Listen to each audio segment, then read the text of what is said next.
Okay, I do have obviously a somewhat canned presentation, but I'm also more interested in opening this up for further discussion. Basically, I don't know if it's doing anything.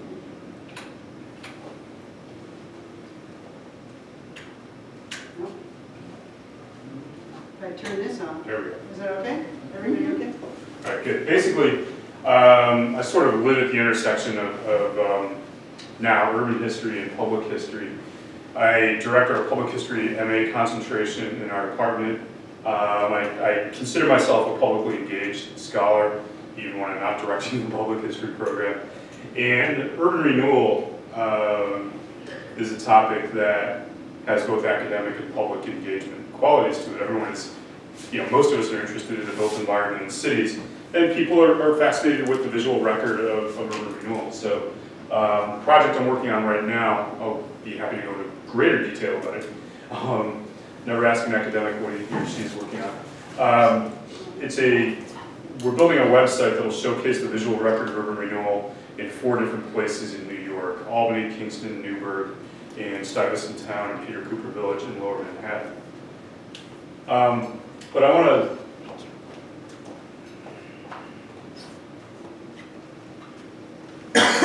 I have no idea what just. Can you fix it up? Yeah. Yeah. I'm not sure if I can advance. I would advance the next slide. Hey, Greg, Did you find Greg? how do I advance to the next slide? You just do this. Okay, we'll download.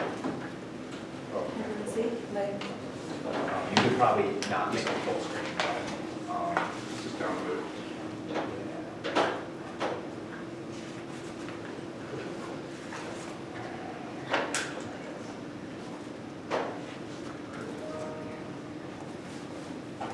Oh, by the way, I got here 10 minutes early, so I can set everything up and get everything working. Yeah. All right, there we go. Thanks, everything. All right. this thank might you. work too.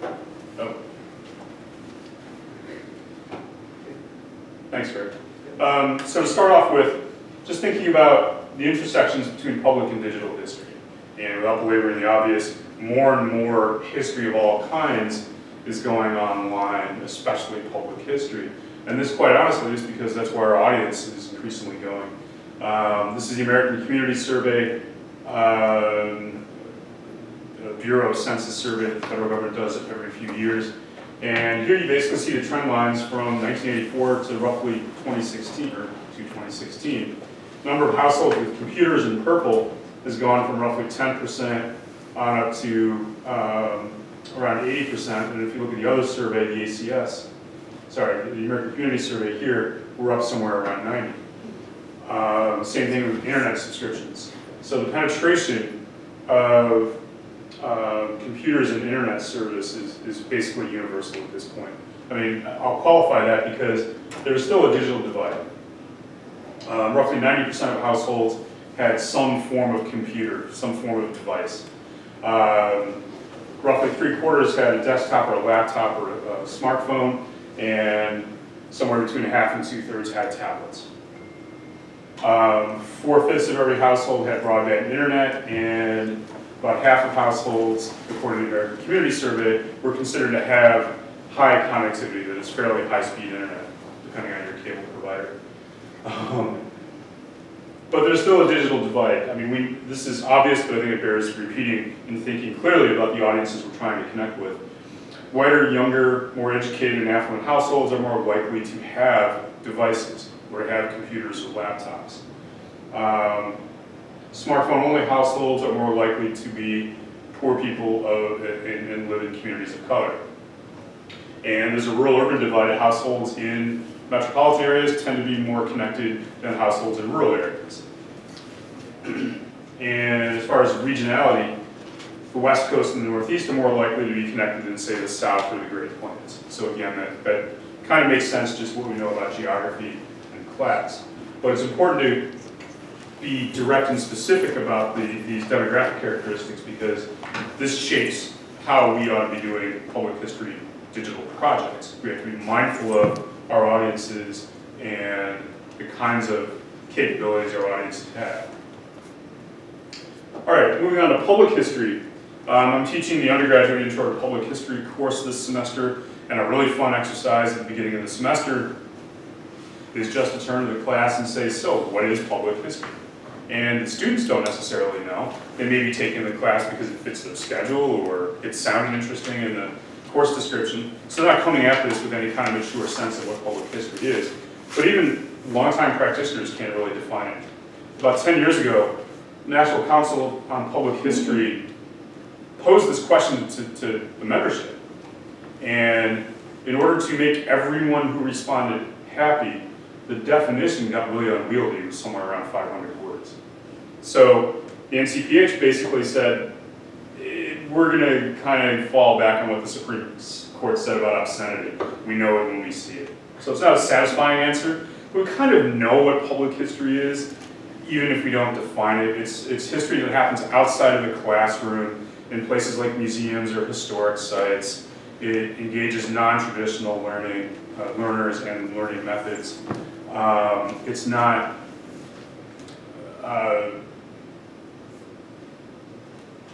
traditional classroom history. So basically it's the set of all history that does not take place inside a graded classroom. But we can still identify some characteristics beyond it doesn't take place in classrooms. As I said a second ago, public history often engages lifelong or non-traditional learners. We want to engage broad audiences, that's why we call it public history. And a lot of the work we do often involves producing knowledge together with our audiences, or at least content with our audiences. Good examples of that are oral histories or community histories. Traditional venues for public history, museums, historic sites, documentary films, and increasingly now the digital environment. And in the past 20 years, the digital environment has become more and more important. So why not just simply do a museum exhibit as opposed to a digital project? Outside of the basic limitations of space and budget, there are other reasons. Quite honestly, you can reach a really large audience, potentially, with a digital project. Potentially meaning anyone who has access to the internet. Now obviously, you're not going to get 8 billion viewers or 2 billion viewers, but you have the potential to reach larger audiences than you would through a museum exhibit or traditional print publication. Also, one of the strengths of the digital environment is that it's flexible. You can modify your projects as you go. You can edit, change, add to, take away from. There's nothing static about a website. Another strength, I think, is that it's multimedia. It's not simply text or artifacts. You can embed video files, audio files, images, 3D images of artifacts if you want. So it's a really flexible medium because of its multimedia nature. It's also nonlinear. Users can choose their own path through a particular website. Now, museum visitors can do the same thing. If you talk to Aaron, you work at the New York State Museum, you always design your exhibits with a particular flow in mind, right? No? Okay. No, it's, I think that traditionally it had been done that way, but not. Okay. So you allow visitors just to kind of follow their instincts. Yeah, that's creating a much more dialogic where you're engaging the visitor, so they can kind of choose their pathway to learning. Okay. And websites are similar to that. You can navigate through a website however you want.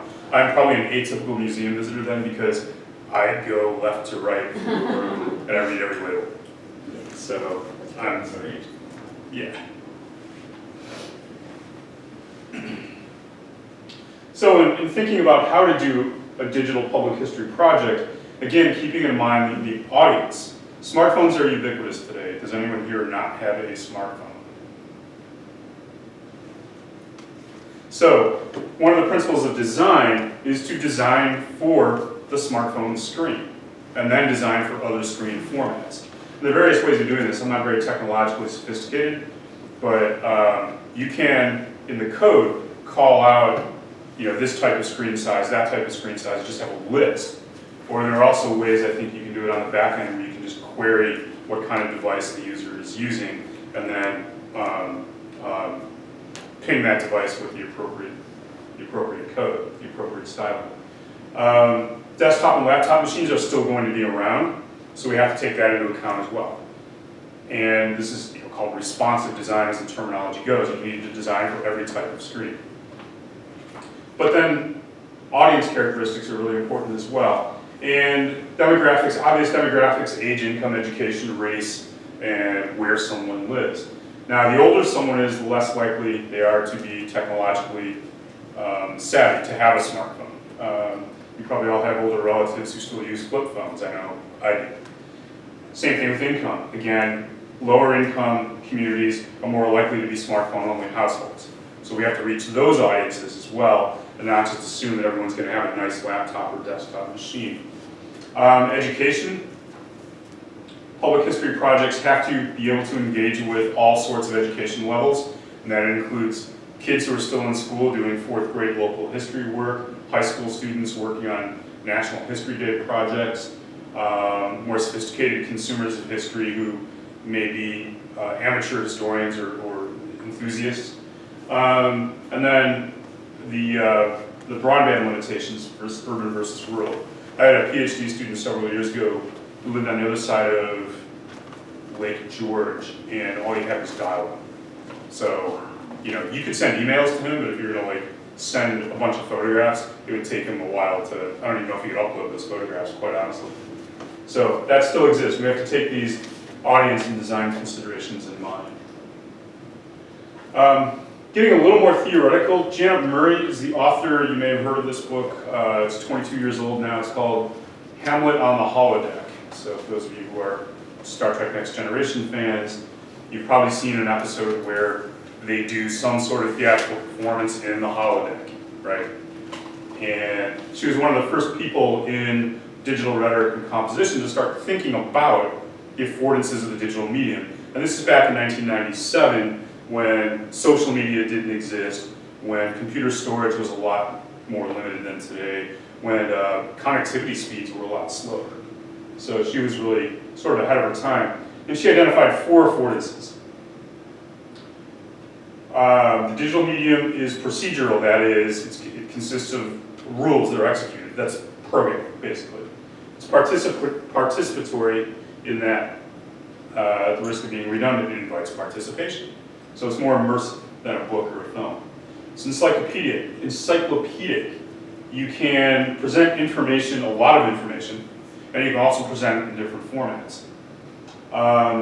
People engage with websites almost geographically like a map or navigating through a space. So there's a kind of a spatial part of the brain that gets engaged when people navigate websites. Any questions on this before? Sheila Brennan, one of the leaders of the National Council on Public History, has also thought deeply about this in a really famous essay, at least among public and digital historians, called Public First. And she argues that we need to put, I'm going to call this Brennan's Law. To do digital humanities, the public needs to come first, always. And then, subordinate to that, I probably should have switched the order here, but that's all right. Digital public history projects should be accessible, and that's not just in terms of Americans with Disabilities legislation, but it's also people of all abilities, intellectual abilities, age levels, and so forth, should be able to use a public history project online. Universality, we should reach our audiences on the platforms they use. So if someone is used to navigating the internet on a smartphone, we need to take that into account. We simply can't design our projects for the PC or the desktop or the laptop format. Welcoming, never make the audience feel dumb or unwelcome. A really good book on user experience is called Don't Make Me Think. And that's how I think of Brennan's statement here. You don't want to have to do a lot of work when you're engaging with a website, with a digital history publication.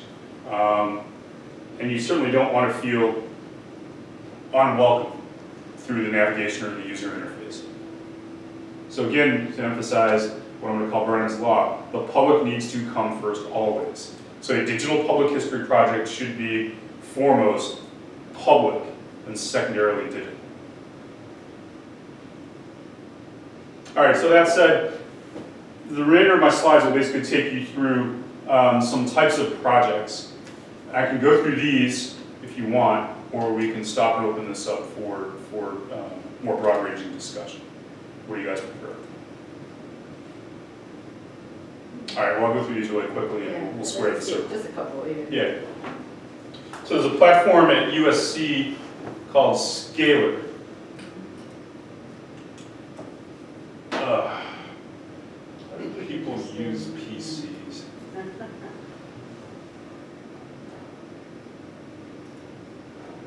So the Alliance for Networking Visual Culture, basically Scalar is a publishing platform that allows you, if you've done a book, you could basically turn the book into an online product pretty easily. I'll show you some examples of that.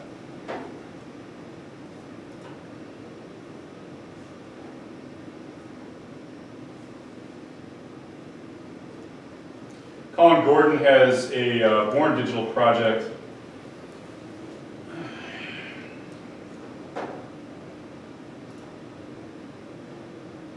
All right, let's see if that works. No, that doesn't. Slideshow.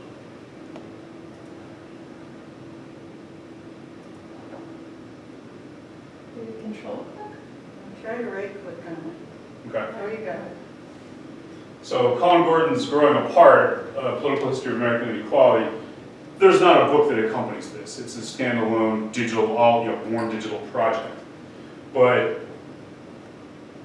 it's flat. There's some graphics here, and you can interact with the graphics to a certain extent. So you can, click on that button and get a different graph. So it's a good kind of data visualization site as well. But it's static or it's flat. It basically behaves like a souped up PDF. So you go to different chapters. And it's very text heavy. So a lot of the Scalar products are like that. One I used in my history of capitalism class, Calvin Schermerhorn's The Business of Slavery. It's a book, and it's also a Scalar site. So what a lot of folks like Schermerhorn will do is take their book and dump it onto Scalar. This is a little more guided than Colin Gordon's. But here's the cover of the book. Here's the ISBN number in case you want to buy it. And then you go to the various book chapters. So it's just basically a PDF, more or less, of all its chapters. It's got some ancillary material, these attachments and so forth. But by and large, it replicates the look and feel of a PDF, of a book that's scanned in and placed online. Can you embed photos or anything like that in it, or is that? Yes, you can. I'm not sure exactly how, but if you go to Colin Gordon's site, by embed photos, you mean? I mean videos, is it strictly kind of just words and photos? You could probably embed, embed video and audio files. I mean, you could probably just do that through, if you wanted to get into the code, you could probably just do an HTML line. I don't know personally, I haven't played with Scalar, but I assume that if you can gain access to the source code, you could add it. You see this on YouTube and other video streaming services where you can just take the URL and embed it in a piece of HTML. So I assume you can do something similar, although don't hold me to that because I've never tried it.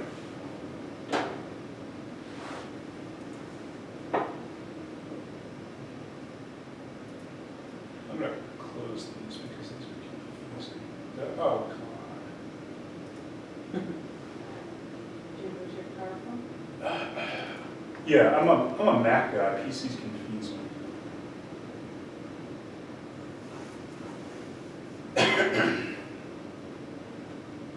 So another one, why busing failed.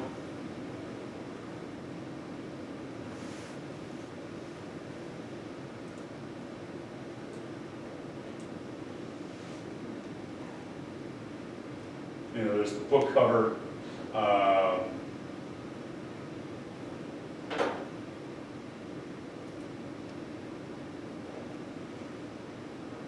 And there's this video file. Again, if I went to, I'm an explorer, I don't know how to do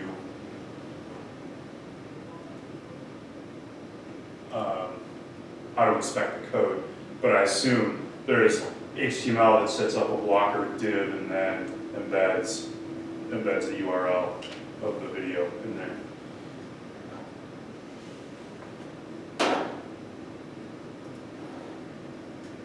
And I'm not sure why this resets to the first screen every time. So Scalar is a publication platform that basically looks like a PDF or a book with some added features like embedding video and audio links. There are other projects which I think of as document collections. Library of Congress is one of the first out of the gate with their American Memory project. They're migrating that. They're kind of undoing the distinction between here's the Library of Congress and here's the Digital Library of Congress. They're moving toward digitizing pretty much everything over the course of several years. But the American Memory site was one of the first digital sites out there. I think it dates back to 1995 or 1996.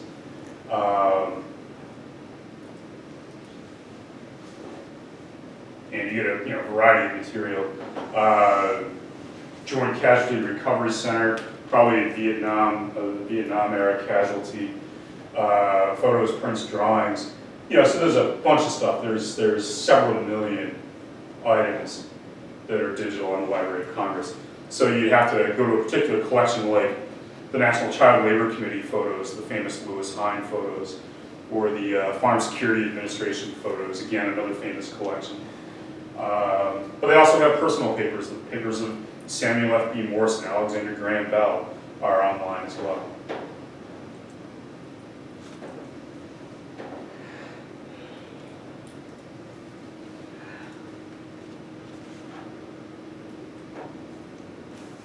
Another one that I like is proceedings. You know what, I'm going to do this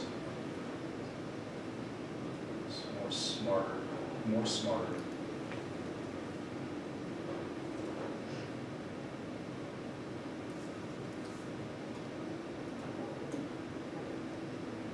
There we go.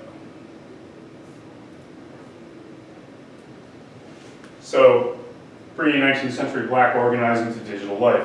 Basically, in the mid and late 19th centuries, there were these conventions of African American citizens who organized for better treatment on the job, political and civil rights, and so forth. And this project has been collecting and publishing these online.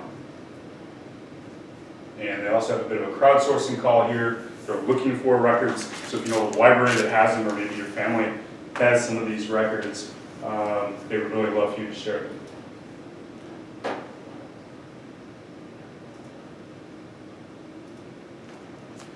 Project I worked on when I was at Rutgers, the Thomas Edison papers.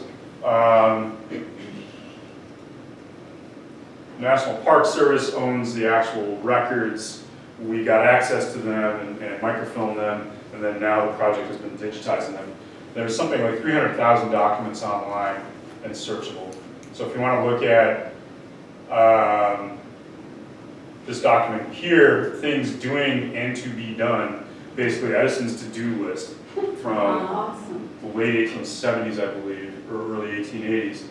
A cotton picker, a standard phonograph, a hand-turning phonograph, a slow-speed cheap dynamo, an expansion pyromagnetic dynamo, deaf apparatus, keep in mind that Thomas Edison himself was deaf, an electrical piano, I'm not sure what good that would do, long-distance standard telephone, telephone coil of iron by hydrogen and paraffin or oil. So you get the idea. Edison had a lot going on. And if you want to search for, say, the page of his laboratory notebook when the incandescent lamp worked for the first time, I could show you how to do that, but I'm not going to during the presentation.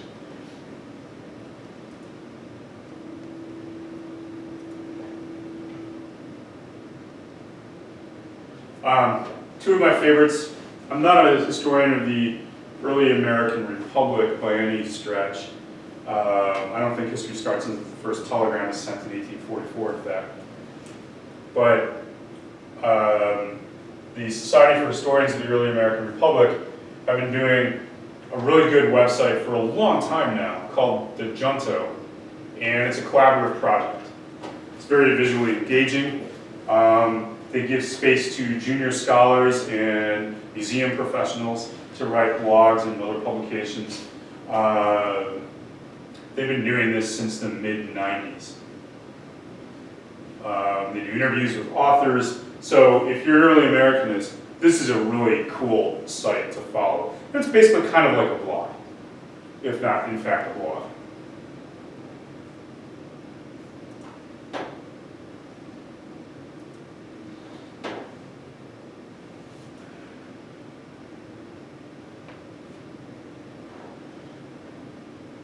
And this one here, I think, is the very best publication ever on the internet, because it's the project I'm working on. And this is a blog. This is a WordPress blog. We're using the free version, so you'll see ads. Sorry. We don't want to spend the $75 a year or whatever to get the paid version. This is a deep social history of the Empire State Plaza. So we call it 98 Acres in Albany. The tagline is 40 blocks, thousands of stories. This is an aerial photograph taken in the summer of 1962. Basically,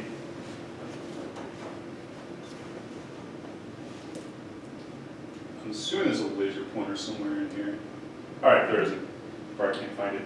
I need to be turned on. Yeah, Or that no usually helps, doesn't batteries. it?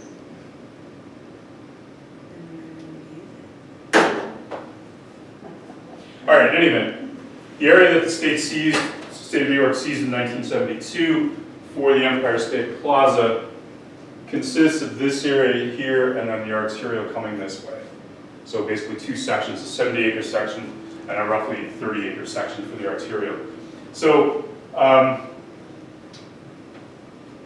we got interested in this history due to the rich visual record. So the State Archives, the Albany Institute, the Times-Union Photo Morgue, all have thousands of photographs in total that document this area before and during demolition and during construction.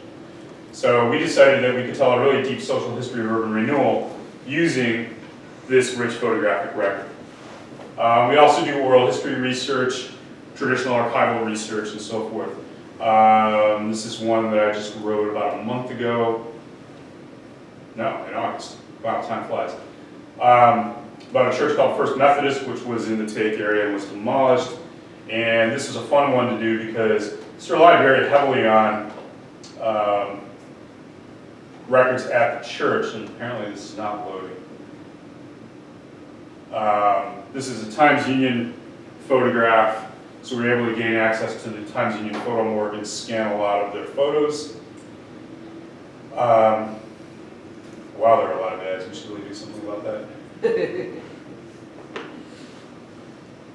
And one of the interesting aspects of this history, First Methodist was in a demographically changing area in the 50s and early 60s. The area was becoming less white, more black, poorer, and First Methodist had been this elite church built, in 1850. The congregation dates back to the French and Indian War, or can trace its roots back that far. And the old, more traditional members of the congregation wanted to just relocate the church. They just wanted to get out of the neighborhood entirely. And they finally decided in the late 50s that no, we're gonna make a stand here in this neighborhood, and we're gonna open up an inner city mission. We're gonna be going to directly and consciously become an inner city church. And they hired two ministers. In the middle, Randolph Nugent, 26 years old, African American. This prompts several leaders of the church to resign. Basically, we have a letter from one of them saying, the hiring Reverend Nugent means this is going to become a majority black church, and I don't want to be part of that. The guy on the right, Angelo Mangiore, in his late 40s here, lawyer who turns to the ministry in his 40s. And these men operate the Albany Intercity Mission for the Methodist Church. Very different in style. Randolph Nugent was very calm and deliberate. He integrated everything. He's the first African-American family to move into the apartment complex, Tivoli Gardens in West Hill. And, just a very well-mannered, welcoming individual. Angelo Mongiore, on the other hand, never shied away from a fight. And his fights all involved questions of social justice, but he could not help himself from getting involved.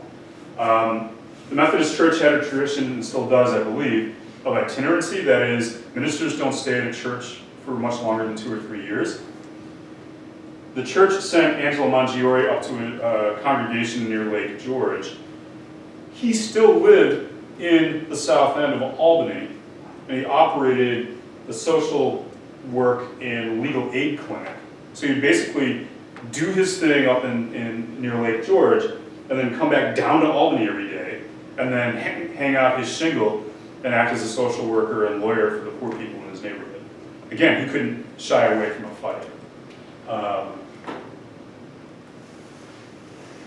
This, in many ways, like I was saying about the scalar sites, this in many ways is flat. It's not terribly interactive.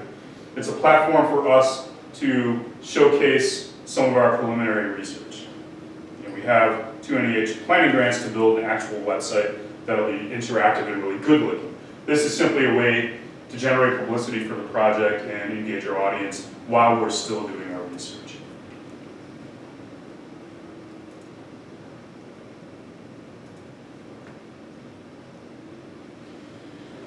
Mapping is becoming more and more common. Rob Nelson talked a little bit about this, or a lot about this today. I'm not going to try and duplicate what Rob and his team have done. But I want to point out a couple things. First of all, the tools are getting easier to use. A lot of these mapping projects will use proprietary platforms like Esri's ArcGIS, and they have a story map and a scrolling story function that are fairly easy to use. CartoDB, Leaflet, and I know I'm forgetting a few.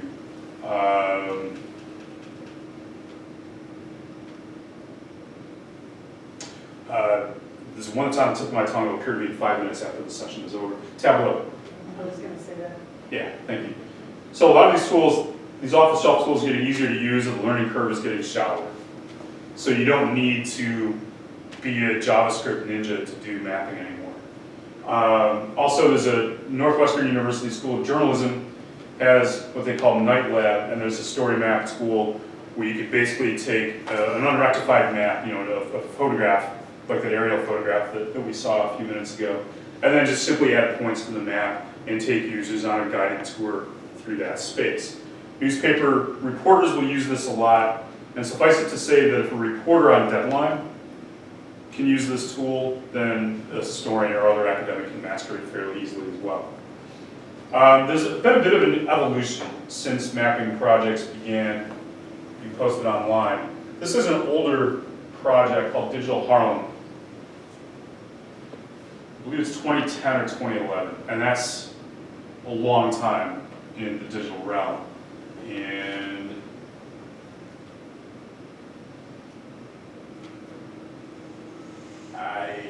okay, there we go. I was wondering if a mouse chewed through the internet. So the latency is a bit of an issue. It uses a proprietary map platform. This looks like an Esri product.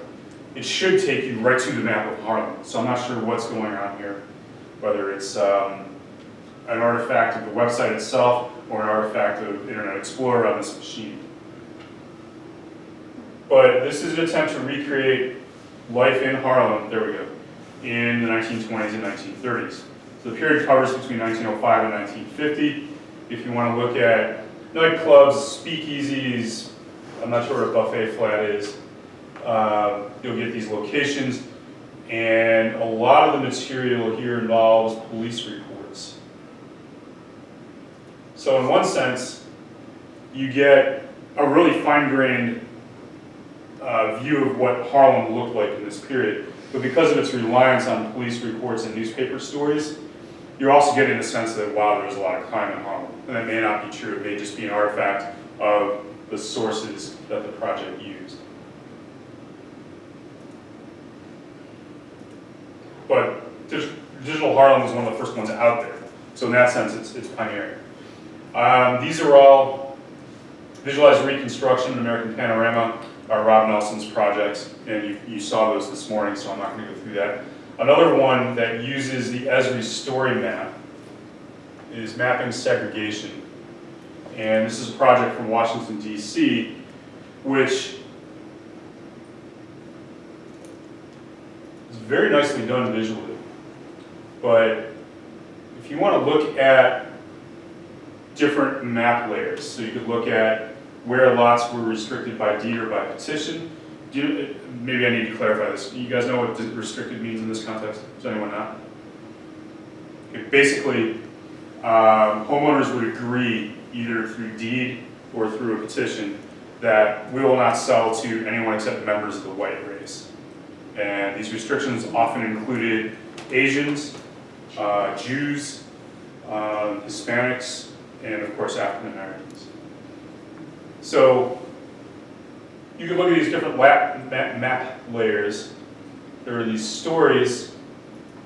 One of the things they do really well is they take you through the map. They identify on the map, rather, where various lawsuits took place.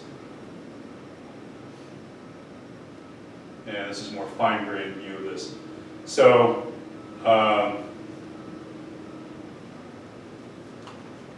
right here, Harrison versus Smith, 1907, first documented case of an African American trying to buy a home with a racially restricted covenant. So it'll give you the legal history behind efforts to end residential segregation and restrictive covenants in the nation's capital. And again, this uses, if you go up to the URL here, so it says arcgis.com apps map journal. So this is an Esri ArcGIS product. It's a proprietary piece of mapping software, widely used in universities and among urban planners, but it's still proprietary. So that's a design consideration to keep in mind as well. If you want to have total control over your project, probably using proprietary platforms is not a good idea. On the other hand, proprietary platforms tend to be easier to use, so there's a trade-off there. Any questions about any of this so far? Anything you want more information about? Did you No, it's okay. go ahead? No, Oh, I was just wondering, your experience with these different platforms, like which ones have you used, and do you have any recommendations for like usability of specific platforms over others? Yes. So I have very limited experience. Okay. I will say that I know how to use ArcGIS. I tried to learn how to use QGIS, which is the open source version that's built on top of a programming language called R. ArcGIS is menu driven, and if you know a little bit about GIS and what GIS does, you can pretty much work with ArcGIS fairly well. And you can export the maps out to a website or to a blog without too much effort. QGIS gives you a lot more control. It's open source. People usually use it with a lot of plugins. People develop plugins. So you can't, using QGIS on its own isn't very powerful. What makes it powerful are all the plugins that people develop for it. The learning curve is a lot steeper than ArcGIS. But again, it's a question of how much control you want to have over the project. So the cautionary fable that everyone in digital publishing refers to is Flash. People authored a lot in Flash about 15 years ago. Flash got bought out by, it wasn't Adobe, it was someone else. And basically Flash is not supported any longer. So you have these elegantly designed websites from 2005, 2006 that are virtually unusable now because, or were unusable for a time because Flash is no longer supported. You can install, in most browsers you can install a plugin for Flash to sort of surmount that problem. But there were a few years where anything built with Flash wasn't terribly usable. So if you're going to tie your project onto a proprietary piece of software, you run the risk that software doesn't get supported And when updates to browsers come out, you may lose some functionality. And the trade-off then is if you do this using open source software, that the learning curve is usually steeper. Does that help? I want to get into some of the story mapping software out there. I want to learn how to use Carto and Leaflet and the one that, Tableau. I want to learn how to use those. The dilemma for me as a historian is that the time I spend skilling up to do this is time I'm not doing history. Yeah. If I could build a time machine, I would go back to my 16-year-old self and say, hey, when you get to college, you might want to double major in history and computer science. Yes. But I agree with you there. my 16-year-old self would not pay attention. Yeah. Yeah, so, Do you have any thoughts about using this kind of programming for something that's going to be on display more permanently? So I guess I'm trying to say these things are good for individuals. You know, they can access it on their smartphone, they can access it on their laptop. But if I was to have a viz wall in the library, how different would something be? And what are the things that I would be thinking about putting front and center? And what are the things that I would be thinking about not using? And that's a you mean as far as long-term sustainability? right. Yeah, that's another, so when we started doing, we're kind of babes in the woods here. The three of us working on the Picturing Urban Renewal website. It's almost like the old Mickey Rooney movies where it's like, let's put on a show. We're like, hey, we can build a website. And it's like, well, we don't know how to build a website, and this requires money and resources we don't have. So we were kind of naive about this when we started.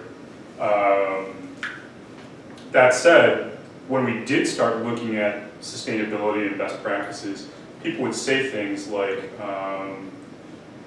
well, you know, long term is 10 years. And I began thinking about this in terms of traditional academic history. If someone told me that we'll publish your article in this journal, but we can't guarantee that people will be able to access it 10 years from now, there is no way in hell I would write that article. But for the digital environment, I said, okay, 10 years, that sounds long enough.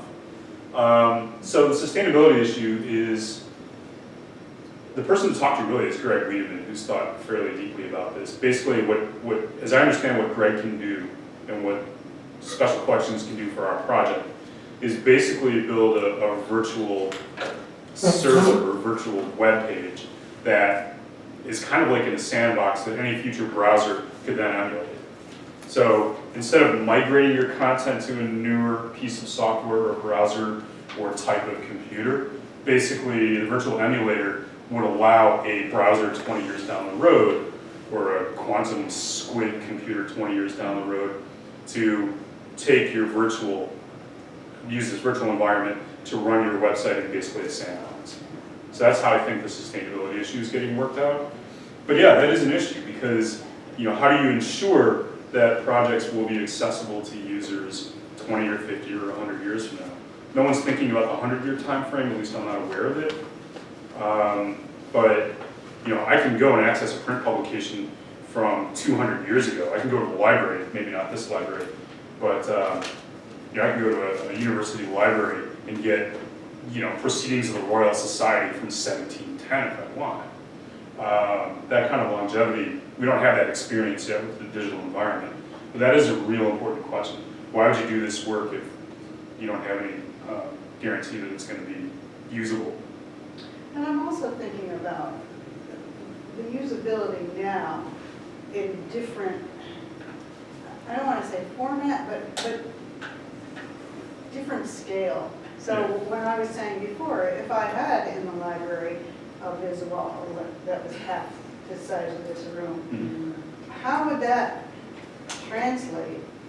How would what we have in Scalar, that we're looking at something that's 42 inches wide, translate to something that's 400 inches wide or something? Well, ideally, And how would our experience, how would we experience? I don't know.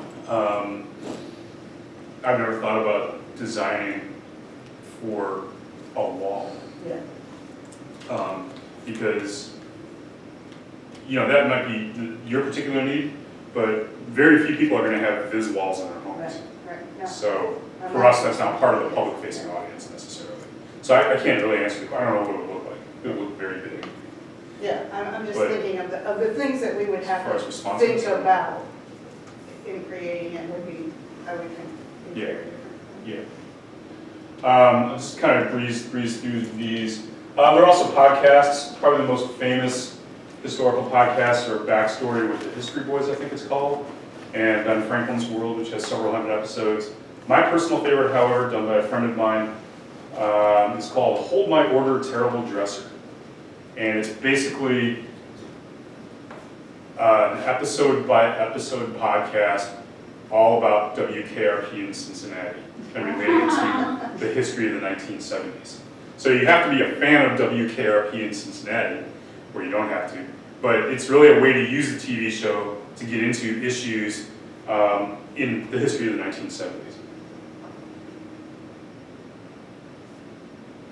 Data visualization, my favorite projects are Our World in Data, which basically, as the term implies, it will show you all sorts of data about our world. Another personal favorite of mine, I use this in my history of technology classes a lot, is the Lawrence Livermore National Lab Energy Flow Chart.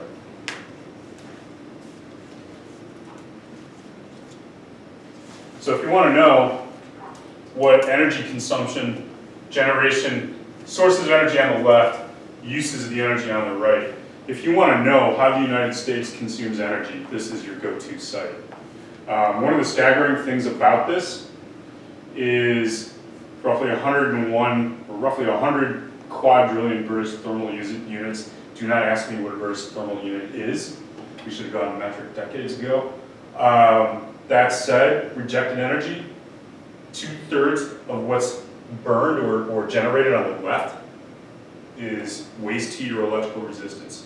Only 1/3 of the energy sources, energy produced by the sources on the left, result in useful work of one kind or another. That's staggering. Wow. Yeah. Why? Transmission line losses for electricity, thermodynamic losses for engines and things like that, waste heat and electrical resistance, Wow. which is one of the benefits of solar on your rooftop. You're generating the power right where you're consuming it. So that's a staggering figure right there. But again, this is graphically, this does everything you'd want it to do. The color is really, the design choices are brilliant. The colors work really well. Coal is a black line, that makes sense. Solar is yellow, that makes sense. And the features really stand out, even though this is kind of technical. But you can look at this interactive, or visual rather, and pretty much intuit what it's telling you without too much effort. I think I prefer to stop talking and just throw this out for discussion or questions at this point. Yeah.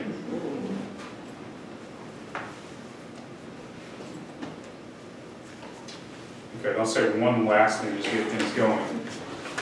There are various data visualization platforms. I mentioned Tableau. Another one which has a bit of a learning curve is D3, which stands for Data-Driven Documents. It's a really powerful platform, but you'll require about an afternoon to really figure it out. But once you do, you can do a lot with it. So again, sort of the takeaway using D3 is the tool's getting easier to use, but for a lot of things, there's still a learning curve. So, yeah. And I think the internet's really helpful with figuring out how to use some of this stuff. You just a lot of places have help websites, and you just go type in what you're looking for. I took a class, and sometimes even after class, I got home, tried to do the project, and I'm I have no idea what I'm doing. And you just go in, and you can find a lot of what you need, step by step, to produce whatever it is you're looking for. Yeah. The user communities tend to be fairly supportive of newbies, more often than not, because everyone started somewhere, right? And people are aware of that. No one was born knowing how to code or, do data visualization. We do, the university libraries have a website, I think it's called Digital Scholarship.